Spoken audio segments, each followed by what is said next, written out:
परम पिता परमात्मा का मन में स्मरण,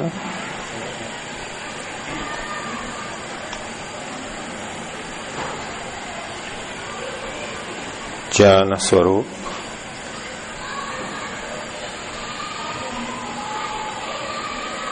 शुद्ध परमात्मा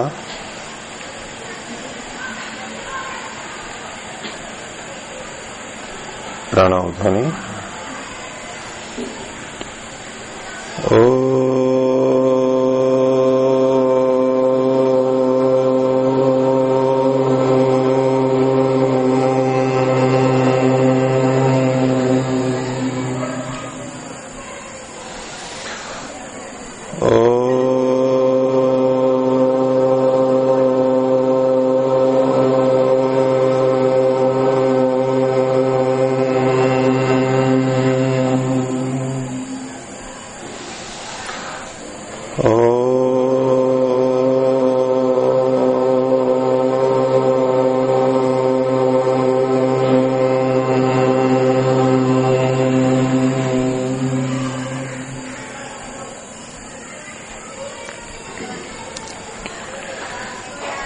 क्रियात्मक योगाभ्यास में आप लोगों के कुछ प्रश्न है। आसन प्राणायाम को करना योगाभ्यास है, इससे संबंधित क्रियात्मक बातें कौन कौन सी हैं? तो वैसे तो आप लोग जो पुराने हैं वो सब जानते ही होंगे। यहाँ आसन प्राणायाम का तो अभ्यास आपको होता ही रहता है, सीखने को भी मिलता रहता है। आप में से प्राय सभी आसन आदि करते ही होंगे।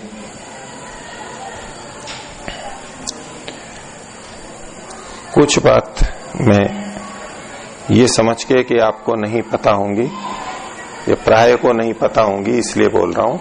अगर पता है तो थोड़ा सहन कर लीजिएगा।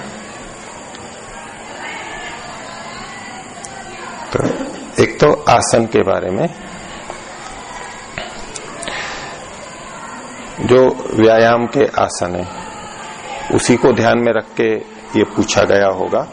और एक होते हैं ध्यान के आसन, जब हम बैठ के ध्यान लगाते हैं, धारणा लगाते हैं, उपासना करते हैं, एक वो आसन होते हैं। कक्षा में बैठते हैं, एक तो वो आसन होते हैं, इनको ध्यान के आसन कहते हैं।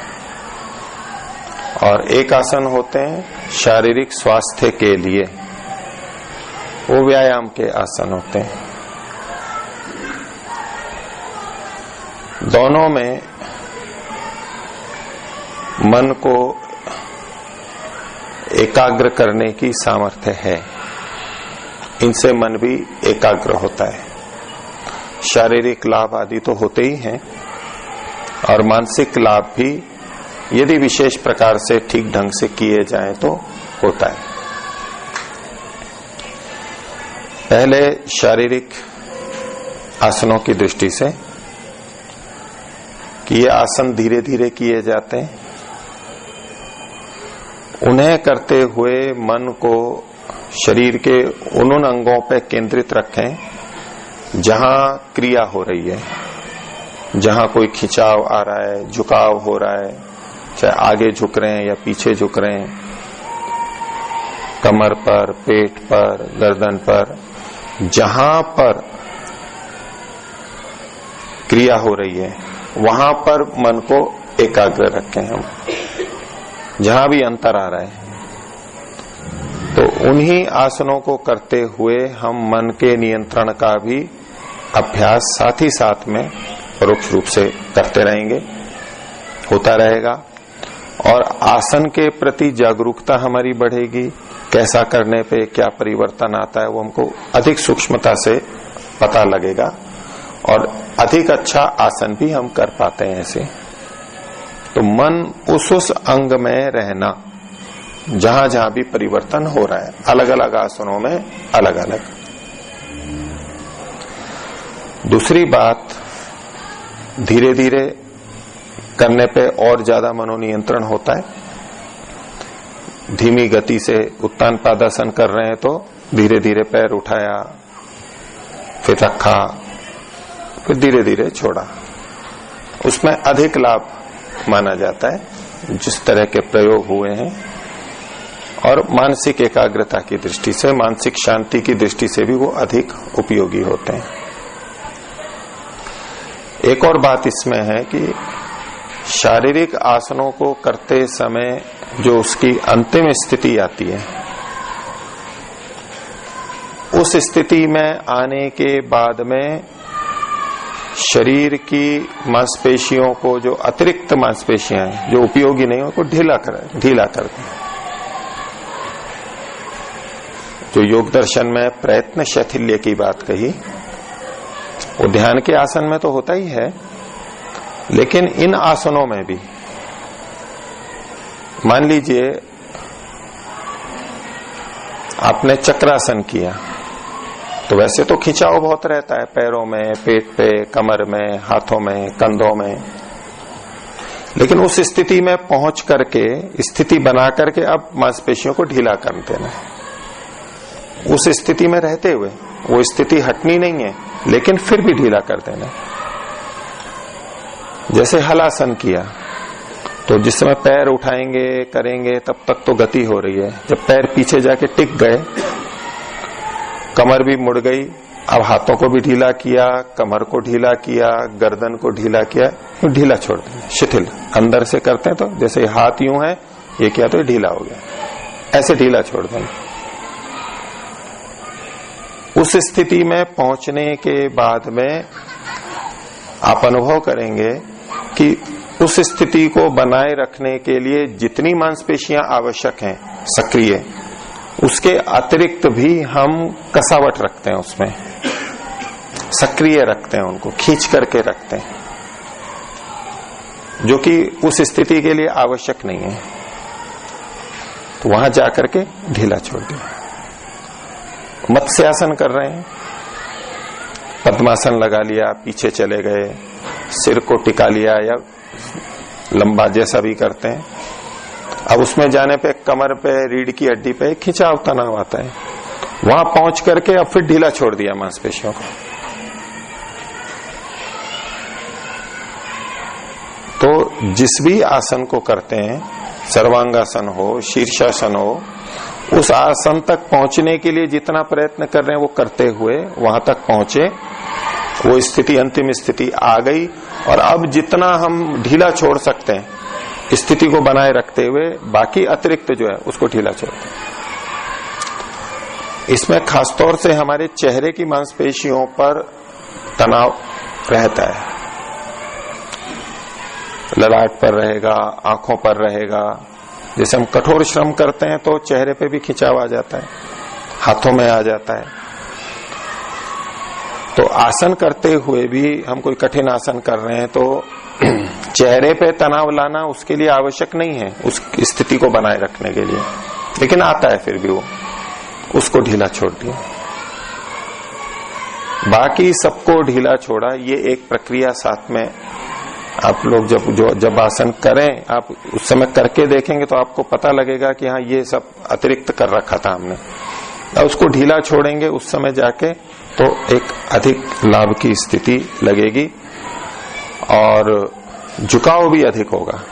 जैसे कि पश्चिमोत्तानासन ले लें, दोनों पैर फैला लिए, उसमें कोई विशेष तनाव वाली बात नहीं है, और अब जब सामने झुके, हाथों को पैरों से लगा लिया, सिर को घुटनों से लगा लिया, तो एक खींच करके रखा है हमने भी यूं, लेकिन स्थिति बना करके हाथों को ढीला छोड़ दिया, गर्दन को ढीला छोड़ दिया यहाँ का, और खासतौर से कमर को ढीला छोड़ा। तो कमर को ढीला छोड़ेंगे तो और नीचे जाएगी गर्दन। पश्चिमोत्तानासन बना हुआ है और अब कुछ तानने की जरूरत नहीं है, उस स्थिति में बने रहने के लिए कंधों को ढीला छोड़ दिया, गर्दन को ढीला छोड़ दिया, कमर को ढीला छोड़ दिया, और पैर की मांसपेशियों में भी यदि अधिक हमने खींच रखा है, जंघ की मांसपेशियों को, घुटनों को ढीला छोड़ दिया, उसको बिल्कुल ढीला छोड़ दिया। और इसके साथ में हम कर सकते हैं तो श्वास को साथ में जोड़ते हैं, हर स्थिति में उसमें प्राय आगे झुकते समय श्वास बाहर निकालते हैं, पीछे जाते समय भरते हैं, ये प्राय करवाते ही हैं। लेकिन हर छोटी चीज में भी कर सकते हैं उसको। जैसे कि गर्दन हमें घुमानी है, गर्दन का व्यायाम करना है। एक छोटा सा व्यायाम है कि हम गर्दन को चारों तरफ घुमाते हैं। तो उसको धीरे धीरे करने के लिए ये चीज तो ऐसी है कि कभी आसन करें उस समय बताई जाए, अभी तो सब भोजन किए हुए हैं। मैं केवल गर्दन वाला एक बता देता हूं। जैसे कि श्वास को भी लेना है और ढीला भी करना है। अब गर्दन को कैसे घुमाना है, हमें पूरा बड़ा चक्कर घुमाना है। अब वो बड़ा चक्कर एक तो खींच करके भी हम घुमा सकते हैं, पूरा तान करके, और एक गर्दन को ढीला रख करके भी पूरा घुमा सकते हैं। दोनों तरह से कर सकते हैं। श्वास का कैसे प्रयोग कि जब आगे गर्दन गई तो श्वास छोड़ा, फिर इधर जा रहे हैं तो भरते हुए पीछे तक गए, वहां तक पूरा सांस भर लिया, और फिर छोड़ते हुए आगे आए और यहां तक छोड़ा, फिर सांस भरते हुए लिया। जल्दी करेंगे तो इतने की आवश्यकता ही नहीं है, एक सांस में ही कई बार गर्दन घुमा लेंगे। लेकिन मैं जो बता रहा हूं वो बिल्कुल धीरे धीरे सांस को छोड़ते हुए आगे आए। अब यहां आगे आए तो यहां इसको ढीला छोड़ दिया, पूरा गर्दन को जितना ढीला छोड़ सकते हैं, और अब इसको ढीला रखते हुए बड़े से बड़ा चक्कर लगा रहे हैं सांस भरते हुए। अब चक्कर लगाने के लिए जो प्रयत्न आवश्यक है वो भी कर रहे हैं, लेकिन उसको ढीला भी रख रखा है। ये आप लोग चाहें तो कर सकते हैं, करके देखें। ढीला भी रखना है और गर्दन को पूरा भी चक्कर लगाना है। इसमें कोई बाधा नहीं होगी भोजन में, आपको पूरा बड़ा चक्कर लगाना है, लेकिन यूं बहुत खींच के नहीं लगाना है, ढीला रखते हुए।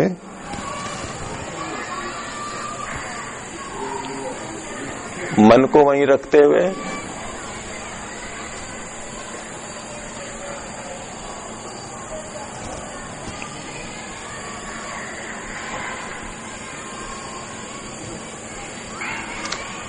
इसका क्या प्रभाव आता है, मांसपेशियां अधिक खींचती हैं आराम से।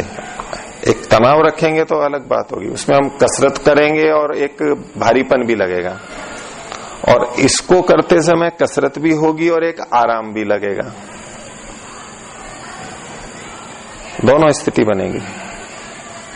प्रयत्न की शिथिलता रखते हुए ये सब किए जाते हैं। इसी तरह जैसे कंधों का व्यायाम है, कंधों को ऊपर उठाते हैं, पीछे ले जाते हैं, तो एक तो बिल्कुल व्यायाम की तरह व्यायाम करते हैं, आसनों की तरह नहीं कि हमने 10 बार 25 बार 50 बार घुमाया, पूरा खूब अच्छा घुमाया, खूब कसरत की। वो उस तरह से जो शरीर की कठोरता आती है वो एक अलग चीज है, उससे भी व्यायाम होता है, रक्त संचार बढ़ता है, मजबूती आती है, वो सब है।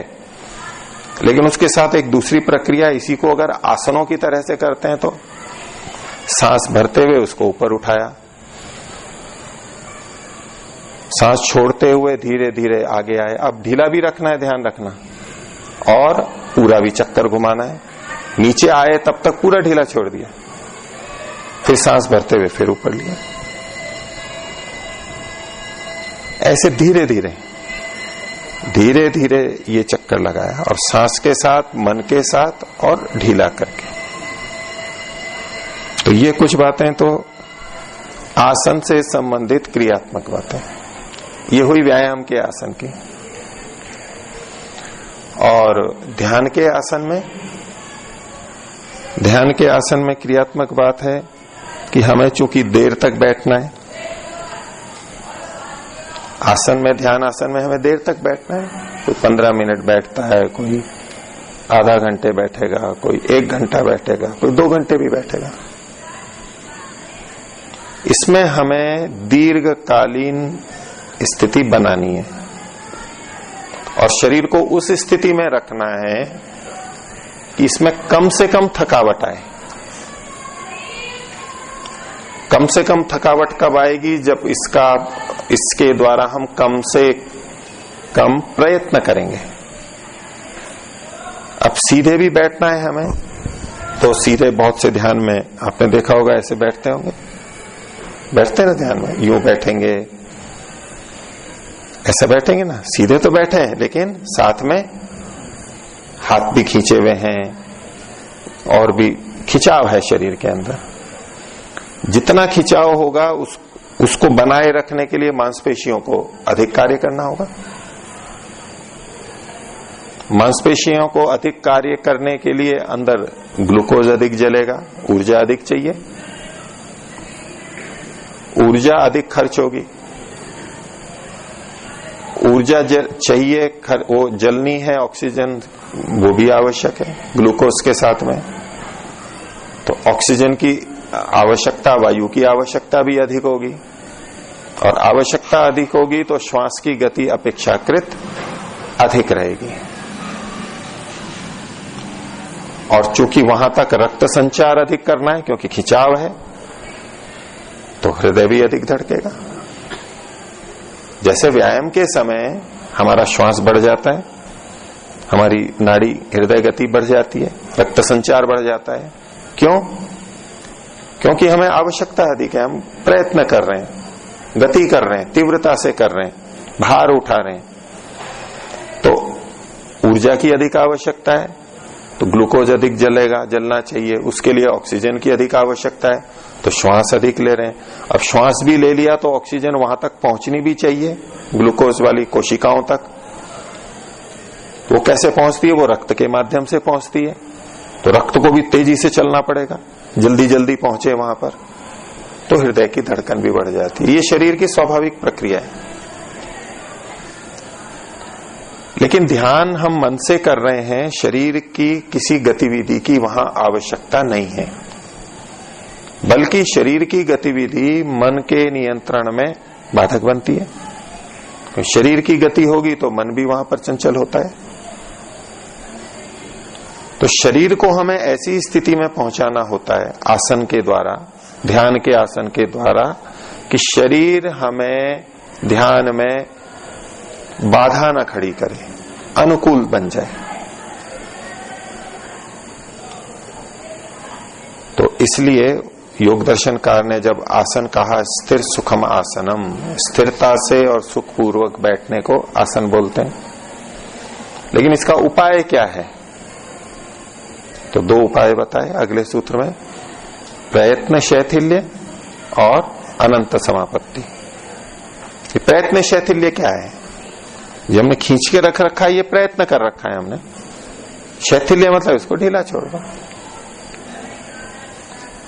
ध्यान करते समय आंखें भी भिज जाती हैं बहुत बार, अंदर रोकना चाहते हैं तो आंखें भींच ली, कठोर कर ली, चेहरे पे हो गया, दांत भींच लिए, आंखें ऊपर चढ़ा ली, बहुत सारी चीजें होती हैं, अपने आप ध्यान भी नहीं जाता है। इन सब को करने से अधिक तनाव होता है।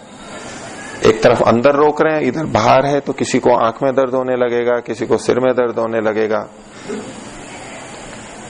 और एक तनाव अंदर बना रहता है, तो किसी को यहां कंधे में दर्द होने लगेगा, किसी को घुटनों में दर्द होगा। ये जो हम अभी बैठे रहते हैं सामान्यतया, इसमें यूं तो कुछ कर नहीं रहे हैं, लेकिन अंदर ही अंदर मांसपेशियों में एक तनाव बना करके रखते हैं, बना हुआ रहता है। कोई आराम से कुर्सी पे बैठा है, सोफे पे बैठा है, बस में, तो भी एक खिंचाव अंदर बना रहता है हमारे अंदर ही अंदर मांसपेशियों में, वो थक जाते हैं। यात्रा के बाद प्राय कहते हैं ना कि बहुत थक गए, अब यात्रा में कुछ काम तो नहीं किया था, बैठे थे आराम से। ये ठीक है, गाड़ी हिलती है, उसका कुछ रहता है, लेकिन उसमें थकने का एक कारण हमारे बैठने का तरीका होता है। हम ऐसे बैठते हैं, यूं आराम से बैठे हैं, लेकिन फिर भी एक तनाव बना के रखते हैं अंदर। ऐसा का ऐसा उपासना काल में भी होता है। तो यदि हमें इस प्रयत्न शैथिल्य का अभ्यास हो जाता है, जैसा कि हम शवासन में करते हैं, शवासन में ढीला होके फिर उसको ढीला छोड़ते हैं और अंदर से प्रयत्न करके, ऐसा बैठते समय भी, अभी बैठे हैं तो इस समय भी जो अतिरिक्त श्रम है उसको ढीला छोड़ करके बैठे, तो देर तक हम बैठ सकते हैं बिना बाधा के, कम बाधा के। कोई व्यक्ति यदि 15 मिनट बैठ पाता है अभी और प्रयत्न शैथिल्य की दृष्टि से ऐसा अभ्यास करके कर सके वो और बैठे, तो एकदम से 20 मिनट 25 मिनट आराम से बैठ लेगा, उसका समय बढ़ जाएगा। आधा घंटा बैठता है तो 40-45 मिनट, 1 घंटा भी बैठ जाएगा, उसको कष्ट नहीं होगा। और अंदर तनाव बना हुआ है तो कितनी देर बैठेगा आदमी। अब मान लीजिए मैं बैठा हूं अभी और मैं थोड़ा सा यूं आगे झुक जाऊं, तो मैं अभी आप थोड़ा झुकिए, आप भी आगे थोड़ा सा झुकिए, क्या अंतर आया? मांसपेशियों में कहीं अंतर आया? कहां आया? पैरों पे आया और पीछे आया। तो यूं हम अधिक देर बैठ सकते हैं या सीधे बैठ सकते हैं? ये प्रकृति का नियम है, गुरुत्वाकर्षण का नियम है। जैसे कि एक बड़ा खंबा हो, बल्ली हो, वो नीचे पड़ी हुई है, उसको हमें उठा के खड़ा करना है, तो किस समय अधिक बल लगता है उसको? नीचे से उठाने में या ऊपर आने में और उसको थामे रखने में?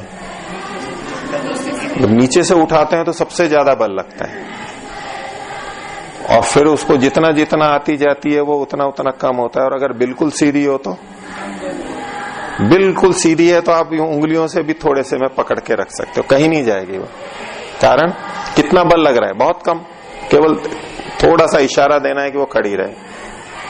और अगर थोड़ा सा टेढ़ा कर लो तो रोकने में हमारे को अधिक बल लगता है।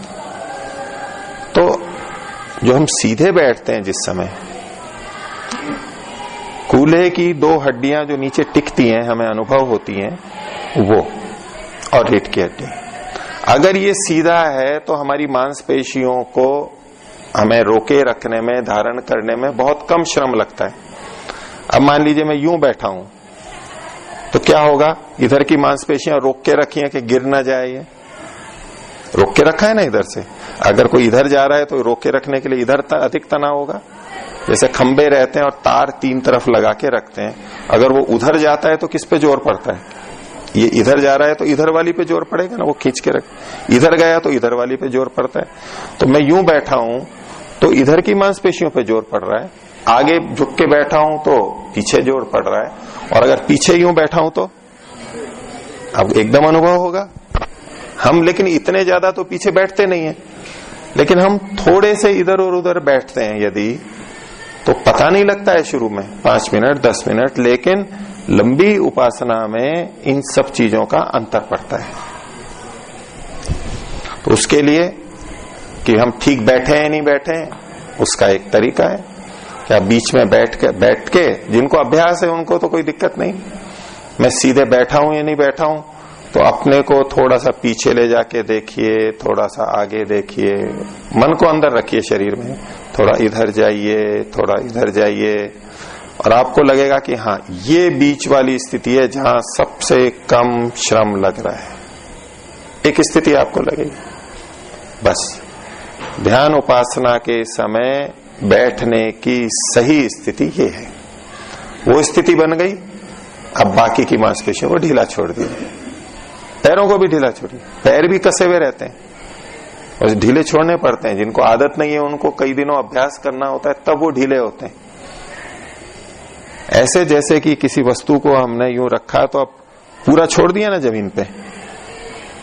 किसी वस्तु को नीचे जमीन पे रखना है तो छोड़ दिया, आप कुछ हाथ को पकड़ के नहीं रखना हो रहा है, लेकिन हमने वहां जमीन पे भी रख दिया और थोड़ा सा पकड़ करके भी रख रखा है। होता है ऐसा, किसी वस्तु को, बैग को, थैले को कई बार हम पकड़े रखते हैं, जमीन पे भी टिका दिया और फिर भी पकड़े रहते हैं। तो अभी थोड़ा प्रयत्न कर रहे हैं। अब पैरों को संभालने की क्या आवश्यकता है? धरती में आता है, छोड़ दिया। पैरों की जांघों को ढीला छोड़ना है, घुटनों को ढीला छोड़ना है, पिंडलियों को ढीला छोड़ना है, पंजों को ढीला छोड़ना है, कूल्हों को ढीला छोड़ देना है। बिल्कुल ढीला छोड़ दीजिए हर चीज को। नहीं तो बैठने के बाद भी थोड़ा थोड़ा कहीं तनाव रहता है, कोई कहीं से खींच के रखता है, कोई कहीं से खींच के रखता है, और ये हमारी दीर्घ काल की आसन की स्थिति में कुछ बाधा खड़ी करता है।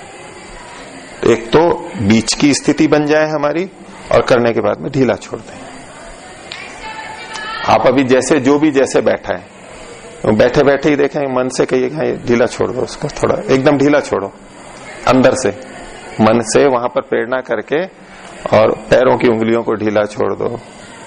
यहाँ करवाते तो होंगे ऐसा, शवासन में जो करवाते हैं एक एक उंगली को ढीला छोड़ते हैं, इसको योग निद्रा के नाम से भी बोला जाता है कई जगह पे।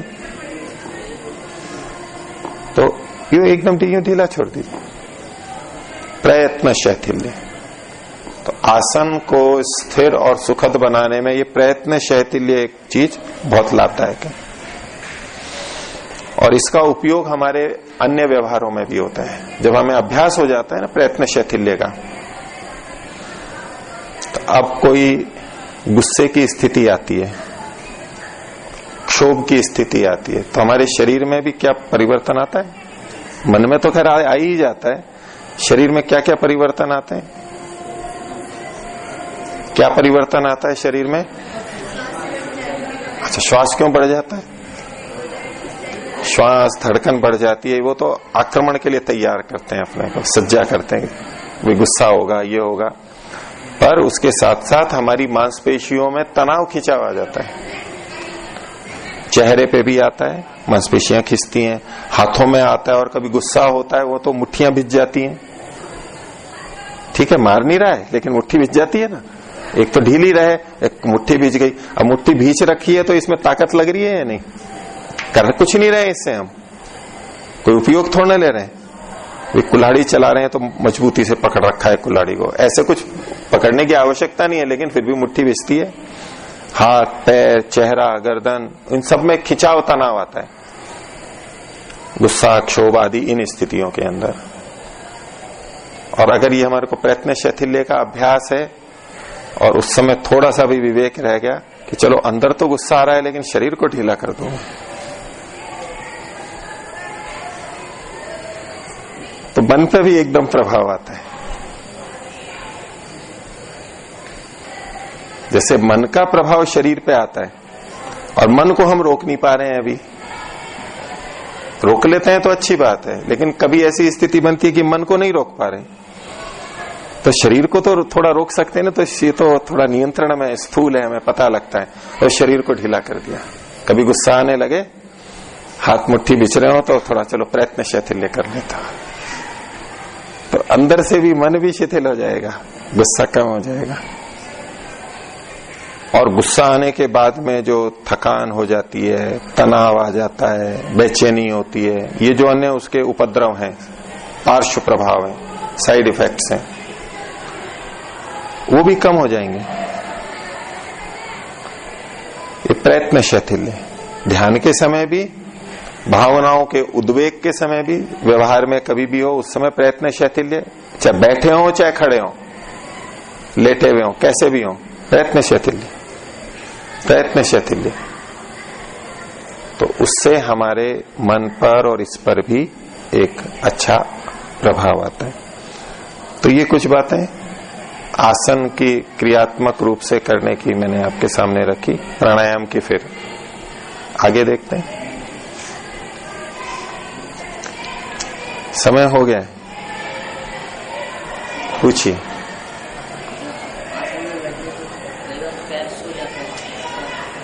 पैर सो जाता है, उसका भी ये कारण है। इसके विषय में कल आऊं तो फिर और आप पूछना, तो और आसन के बारे में कुछ और पूछना हो तो फिर कल इसको प्रारंभ कर लेंगे और फिर प्राणायाम के बारे में कर लेंगे। अभी मंत्र पाठ करेंगे। आप प्रारंभ करेंगे? कीजिए।